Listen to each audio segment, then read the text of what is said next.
حضرت عمر فاروق رضی اللہ تعالیٰ عنہ کے پاس صحابہ کرام جمع ہو کے آئے. کون سا ایسا شخص ہے جس کی تنخواہ میں اضافہ ہو جائے؟ تو لوگ کہتے ہیں نہیں نہیں مجھے نہیں چاہیے. پر ہم نے وہ لوگ دیکھے ہیں. حاجی صادق صاحب کو مسجد والوں نے کہا 1000 روپیہ تنخواہ بڑھانی ہے تو حاجی صاحب کہنے لگے میرا بڑا سونا گزارا ہوتا ہے مینوں نہیں بڑے نے. حضرت سیدنا عمر فاروق رضی اللہ صحابہ اکٹھے ہو کے گئے. کہنے لگے عمر حضور کے زمانے میں بظاہر غربت رہی, جناب صدیق اکبر کے زمانے میں غربت, اب تو بڑی ریل پیل ہے, بحرین سے لاکھوں کا مال آتا ہے, آپ کو بڑے بڑے سفیر ملنے آتے ہیں, پر آپ وہی پرانا کرتا اور وہی تامت جو کئی جگہ سے سی آپ نے کئی جگہ سے پھٹی. اور حضرت عمر ایک دن عید کی نماز پڑھانے گئے تھے تو ننگے پیر ہی چلے گئے.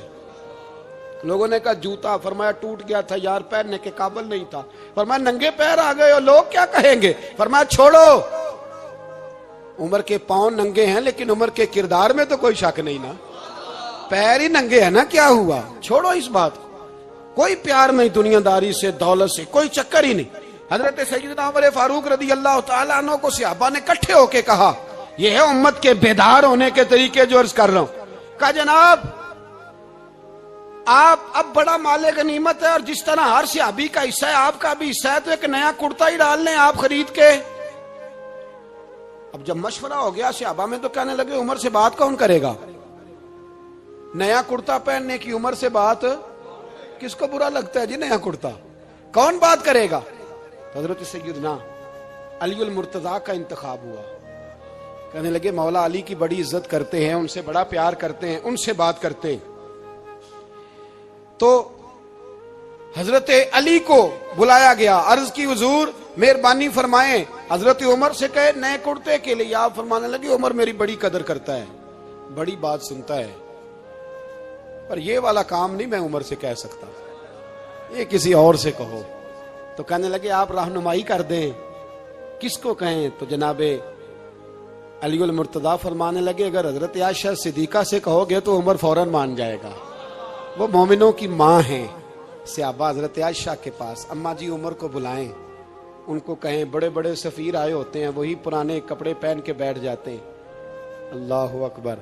حضرت عائشہ نے پیغام بھیجا, فرمایا عمر کو بلاؤ.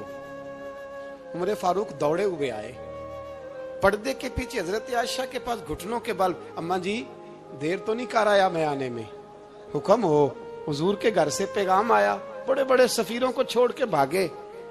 حضرت عائشہ صدیقہ کہنے لگی عمر دیکھو جائز پیسے ہوں تو اسلام اچھے لباس سے منع نہیں کرتا, اب بڑا بڑا مال آیا ہے, اب تیرا بھی حصہ ہے, تو صحابہ کرام کی خواہش ہے کہ نیا کرتا پہن لو, بڑے بڑے سفیر آتے ہیں, حرج بھی کوئی نہیں, جائز بھی ہے, کو منع نہیں. حضرت عمر نے گردن جھکا, جی اماں جی, جی اماں جی, جی اماں جی. حضرت عائشہ کہتی ہیں بات ختم ہوئی, عمر نے گردن اٹھائی تو عمر کی داڑھی آنسوؤں سے بھری ہوئی. کہتی ہے مجھے کہنے لگے اماں جی میں تو صرف مسجد میں دیکھا کرتا تھا, آپ تو مصطفیٰ کو دن رات دیکھتی تھیں, جس طرح کے کرتے آمنہ کے لال نے پہنے ہیں مجھے بھی پہنا دو, میں تیار ہوں, میں پہن لوں گا, میں تیار ہوں, پر جس طرح کے میرے نبی نے پہنے. حضرت عائشہ کہتی ہے میں پھوٹ کے روئی, میرا پلو آنسوؤں سے بھر گیا. فرماتی ہیں میں عمر کی بات سنتی گئی تو میرا پلو آنسوؤں سے, میں نے کہا عمر تو جا, تو ٹھیک ہے. فرماتی ہے عمر فاروق سلام کر کے اٹھے, امیر المومنین چلے گئے. اس کونے میں صحابہ چھپے ہوئے تھے, وہ آئے, کہا اماں جی کیا بات ہوئی؟ تو میں پھر رو پڑی. میں نے کہا کیا بتاؤں, تمہیں پرانے کرتے نظر آتے ہیں, اسے محمد عربی کے جلوے نظر آتے ہیں, اسے رسول اللہ کا رنگ نظر آتا ہے, اسے وہ غلامی نظر آتی ہے. عمر کو دنیا سے پیار, اور دنیا سے پیار نہیں تھا, دعا پتہ کیا تھی؟ یوں جھولی اٹھا کے اللہ مرزقنا شہادتن فی سبیلک وجعل موت فی بلد حبیبک. اللہ عمر کو بسترے والی موت نہ دینا, موت شہادت کی دینا, اور میں میدان میں جا کے نہیں مرنا چاہتا, مجھے رسول اللہ کے شہر میں موت چاہیے, باہر جا کے نہیں, یہی میدان لگے مدینے میں, یہی موت آئے, اسباب بنا, میں مدینہ بھی نہیں چھوڑنا چاہتا. او بھائی ان لوگوں کو نہیں پیار تھا. جناب صدیق اکبر کا وصال ہوا تو زہر کے اثر سے, وہ جو آپ کو زہر لگا تھا بعض مفسرین نے لکھا ہے کبھی کبھی وہ جو سانپ نے ڈسا تھا تو کبھی کبھی اس کا اثر آتا تھا، بس اللہ نے شہادت دینی تھی کبھی کبھی، ورنہ تو بڑی شفائیں تھیں۔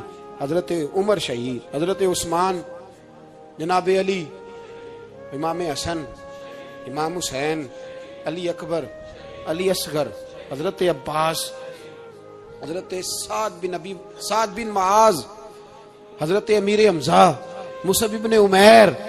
میرے محبوب نے تو لسٹ بنائی شہیدوں کی، لسٹ بنائی شہیدوں کی۔ شہادت سے پیار کیا رسول اللہ صلی اللہ علیہ وسلم کے غلاموں نے، پیار کیا شہادت سے، اسی لیے تو کافر اٹھ نہیں سکا کہ شہادت سے حضرت سعد بن معاذ رضی اللہ تعالیٰ عنہ کو زخم لگ گیا، جنگ سے زندہ آ گئے لیکن زخم ہے، رو کے کہنے لگے محبوبہ سارے شہید ہو گئے، میں ایسے ہی رہ گیا۔ حضور نے فرمایا نہیں، رب تجھے بھی شہادت کی موت ہی عطا فرمائے گا۔ اسی زخم میں پردہ ہو گیا۔ میرے بھائی حضرت عمر بن جموح رضی اللہ تعالیٰ عنہ 4 بیٹے لے کے احد کے میدان میں آئے، کہا محبوبہ میرے 4 ہی تھے، میں سارے لے آیا ہوں، سارے ہی قبول ہیں؟ فرمایا ٹھیک ہے۔ پھر خود بھی زرہ پہن لی، ایک ٹانگ سے لنگڑے تھے، ٹانگ چھوٹی تھی۔ حضور نے فرمایا تو نے کیوں لباس پہن لیا ہے؟ کہا حضور میں نے بھی تو جہاد پہ جانا ہے نا۔ تو حضور نے فرمایا تیرے 4 بیٹے جو جا رہے ہیں، تو کہا یا رسول اللہ کیا لنگڑے جنت میں نہیں جا سکتے؟ حضور لنگڑے اللہ کو قبول نہیں، میں نہیں جا سکتا۔ تو میرے نبی پاک صلی اللہ علیہ وسلم نے فرمایا نہیں، جنت تو تیرا انتظار کر رہی ہے۔ کہا حضور پھر میں بھی جاؤں گا، بچے جائیں گے تو میں بھی جاؤں گا۔ ایک بی بی احد کے دن 3 سال کا بچہ لے کے گھر سے نکلی، بیبیوں کو کہتی ہے میرا خامد بھی بدر میں شہید ہوا، بھائی بھی اور باپ بھی، آج حضور نے پھر بلایا ہے، دل کرتا تھا کوئی جوان بیٹا ہوتا تو میں پیش کرتی، پر اب میرے پاس یہ 3 سال کا ہی ہے۔ بچہ لیا، مدینے میں مسجد نبوی میں حضرت بلال سے کہنے لگی 2 منٹ حضور کا دیدار چاہیے۔ نبی پاک آئے، کیسے آئی ہو؟ کہنے لگی محبوبہ میں شہید کی بیٹی، شہید کی بہن، شہید کی بیوہ ہوں، میرے پاس اب جوان تو کوئی نہیں، یہ 3 سال کا ہی ہے۔ حضور نے مسکرا کے فرمایا یہ کرے گا کیا؟ کرے گا؟ کہنے لگی حضور سنا ہے اسلحہ تھوڑا ہے، ڈھال کی ضرورت ہے، لوہے کی ڈھال ہوتی تھی، جب تلوار آتی تھی تو آگے کی جاتی تھی۔ کہا محبوبہ میرا شہید کی اماں بننے کو بڑا دل کرتا ہے، یہ میرا 3 سال کا لے جاؤ، جب تیر آپ کی طرف آیا تو میرا بیٹا آگے کر دینا، یہ ڈھال کا کام تو دے گا نا۔ ہنستے ہوئے محبوب کی آنکھوں میں آنسو آئے، بچے کو پکڑ کے سینے سے لگایا، ماتھا چوما، فرمایا جا تیرے ساتھ وعدہ ہے قیامت کے دن تجھے شہید کی اماں کہہ کے ہی پکارا جائے گا، وعدہ ہے تیرے ساتھ تجھے شہید کی۔ میرے بھائی مرنے کو دل ہی نہیں مسلمان۔ میرے نبی پاک صلی اللہ علیہ وسلم نے فرمایا جس کے دل میں کبھی شہادت کی آرزو پیدا نہیں ہوئی، اس کے سینے میں دھڑکنے والا دل مومن کا ہے ہی نہیں، وہ تو منافق ہے۔ جو کبھی دین کے رستے میں شہید ہونے کو، میرے بھائیوں دین کو بڑی ضرورت ہے، بڑی ضرورت ہے، بڑی۔ اے خاصان رسول وقت دعا ہے، امت پہ تیری آ کے عجب وقت پڑا ہے۔ وہ دین جو بڑی شان سے نکلا تھا وطن سے، پردیس میں وہ آج غریب الغربا ہے۔ فریاد ہے اے کشتی امت کے نگہباں، بیڑا یہ تباہی کے قریب آن لگا ہے۔ اور ایک شاعر قلم توڑ گیا، کہنے لگا تجھ سے فریاد ہے اے گنبد خضرا والے، تجھ سے فریاد ہے اے گنبد خضرا والے، کعبے والوں کو ستاتے ہیں کلیسا والے، تجھ سے فریاد اے گنبد خضرا۔ اپنے اندر دین کا درد پیدا کرو، ذوق پیدا کرو، مسلمان بن کے جینا سیکھو۔ جب کوئی برادری پوچھے تو کہو میں محمدی ہوتا ہوں، میں مصطفی ہوتا ہوں، میں رسول اللہ کا غلام ہوتا ہوں، میں پہلے مسلمان ہوں، باقی کچھ بعد میں ہوں۔ خدا را اپنے گھر میں پردہ کراؤ، خدا را رزق حلال کھاؤ، اگر پردے نہ ہو رزق حلال نہ ہو تو جذبہ جہاد پیدا نہیں ہوتا۔ خدا را اپنے اندر انقلاب برپا کرو، دین کے لیے جینا سیکھو۔ دین بڑا تڑپتا ہے، دین بڑا روتا ہے۔ رسول اللہ آج تجارت کرنے والے ملتے ہیں، آج سیاست کرنے والے ملتے ہیں، دین والے نہیں ملتے، دین کے درد والے نہیں ملتے۔ اپیل ہے آپ سے، آج رات 2 نفل پڑھ کے اور کچھ نہ ہو سکے تو مسلمانوں کے لیے دعا ضرور کر دینا، ان کے لیے دعا ضرور کر دینا، اپنے آپ کو بیدار کرو۔ بھئی ہم تو آج تک اس لیے ڈر رہے ہیں کہ ہمارا چہرہ ہی نبی پاک جیسا نہیں بن سکا، تو داڑھی رکھنے میں بھی ہم ڈرتے ہیں، نمازی بننے، مسجد آباد کرنے میں، مسلمان کہلانے میں ابھی تک خوف ہے۔ تو بتلاؤ نا، اس سے آگے بات کب چلے گی؟ جہاد کی بات تو بڑی آگے جا کے ہے۔ بدل جاؤ، رسول اللہ کا غلام بن کے جینا سیکھو، نبی پاک صلی اللہ علیہ وسلم کی غلامی کا پٹا اپنے گلے میں ڈالو۔ یہی امام حسین کی سوچ ہے، یہی امام علی مقام کا پیغام ہے، اس کو کبھی فراموش نہ کرنا۔ امام حسین ہمیں بتا گئے سارا کچھ لٹ جائے پر دین کے اندر کوئی نقص واقعہ نہ ہونے پائے، کوئی شرابی، کوئی بے ایمان، کوئی لٹیرا کبھی اس کے سپورٹر نہ بننا۔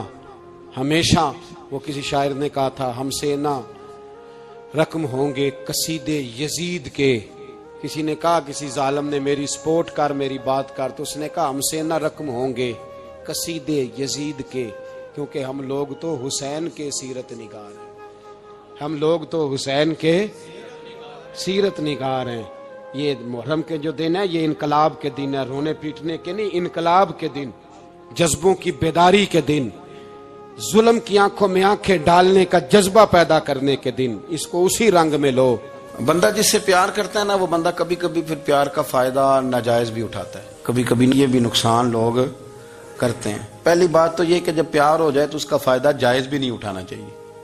جس نے فائدہ اٹھا لیا تو اس نے تو استعمال کیا نا۔ تو ہوتا ہے ہمارے گھروں میں کہ اگر بچہ اماں کے قابو میں تو پھر اماں جو دل کرتا ہے کراتی ہے، اور جو اس کو کہہ دیتی ہے پھر وہ کہتا ہے اوہو میری اماں نے آکھیا ہے، پھر وہ ڈنڈا اٹھا لیتا ہے، آؤ دیکھتا ہے نہ تاؤ دیکھتا ہے۔ یہ بھی ایموشنل کرنا ہے، کر لیتے ہیں لوگ۔ بیٹی کو بھی پتہ چل جائے نا ابا میری بات مانتا ہے، تو وہ سارے بچے کہنا نا سیر کرنے جانا ہے تو ابا جی کو کون منائے گا، تو کہتی ہے تسی چپ کر جاؤ، ابا جی کو میں بات کروں، اسے پتہ ہے میرے سے پیار کرتا ہے۔ اب بات کو سمجھ لیں، یہ ایک ایموشنل کرنے کا طریقہ ہوتا ہے، لوگ کر لیتے ہیں، اور وہ بندہ چونکہ پیار کر رہا ہوتا ہے تو پیار کرنے والا بہرحال کہیں نہ کہیں پھر قابو آ جاتا ہے۔ وہ استعمال بھی ہو تو ہو جاتا ہے، لیکن وہ بندہ ٹھیک ہوتا ہے، کیونکہ وہ استعمال ہو بھی رہا ہے تو پیار میں رہا ہے نا، پیار میں ہو رہا ہے نا۔ سمجھ لے میری بات کو۔ حضرت سعد بن ابی وقاص رضی اللہ تعالیٰ عنہ کا نا اپنی ماں سے بڑا پیار تھا اپنی والدہ سے۔ تو حضرت سعد بن ابی وقاص کلمہ پڑھ گئے، اماں جی نے بھوک ہڑتال کر دی، اسے پتہ تھا کہ میرا پتر مجھ سے پیار بڑا کرتا ہے، میں نے بالآخر منوا لینا ہے۔ تھوڑی سی آبادی تھی، ایک گھر کے اندر جو مسئلہ چھڑتا تھا نا اس کا سارے شہر کو پتہ چل جاتا تھا۔ اب کونوں میں، گلیوں میں اب باتیں بھی ہونے لگیں کہ وہ سعد کی ماں ہڑتال پہ بیٹھی ہوئی ہے، بڑا مسئلہ ہے۔ اب پریشر بڑھنے لگا۔ حضرت سعد بن ابی وقاص فرماتے ہیں کہ وہ جو میرے قریبی لوگ تھے نا صحابہ، وہ بھی مجھے کہنے لگے یار کوئی رستہ نکال، ہر چوک میں تیری بات ہوتی ہے۔ کہتے ہیں میں گھر جاتا تو گھر والے، بہن، بھائی، بچے، باپ سارے کہتے ہیں یار تیری ماں مر جائے گی۔ اب بہت بڑا ایشو ہے، ہم یہ کہہ دیتے ہیں کہ انہوں نے قربانیاں بڑی دی، لیکن آپ ذرا بات کو سمجھے نا کہ اماں بھوک ہڑتال پہ بیٹھ جائے، ایک انسان کہاں کھڑا ہو جائے گا؟ بدنامی الگ ہے، بحث الگ ہے، سیانہ بندہ، مالدار، وزادار، قبیلے والا۔ حضرت سعد بن ابی وقاص کی ماں نے 3 دن تک روٹی نہیں کھائی، پانی نہیں پیا، بے ہوش ہو گئی۔ اب جب بے ہوش ہوئی تو شور پڑا، سارا محلہ جمع ہو گیا، اب سارے لوگ کھڑے، اور بچہ وہ ہے جو ماں کی بڑی ماننے والا ہے۔